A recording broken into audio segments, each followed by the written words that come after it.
Dear viewers, what I'm going to teach you today is something you haven't seen before on YouTube. 99% of people probably have no idea about these hidden shortcuts.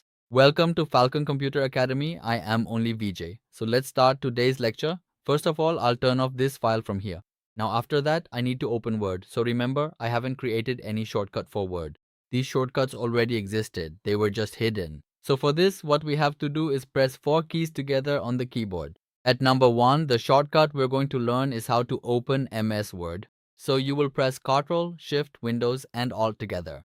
Along with pressing these 4 keys, you also need to press W on the keyboard, and as you can see, Word will open here. And at number 2, we'll talk about how to open Excel. So for Excel, what you'll do is press Ctrl, Shift, Windows, Alt and X, and Excel will also open in front of you. Similarly, if you want to open PowerPoint, you need to press Ctrl, Shift, Windows, Alt and P on the keyboard, and PowerPoint will also open for you. After that, at number 4, we'll talk about OneNote.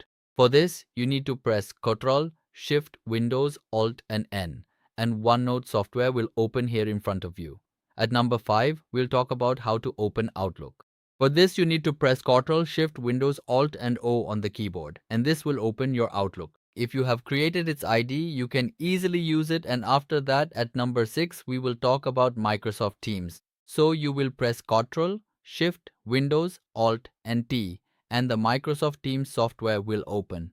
Lastly, we are going to learn about LinkedIn. If you want to open LinkedIn here, what you need to do is press Ctrl, Shift, Windows, Alt and then L on the keyboard, and your LinkedIn account will open in front of you. If you have already created an account on it, you can easily access it up to this point. So this was my lecture for today, in which I taught you about 7 important shortcuts. I hope that before today you hadn't used these shortcuts either. If you liked today's video, please like it and share it with your friends. We'll meet in the next lecture. Until then, goodbye.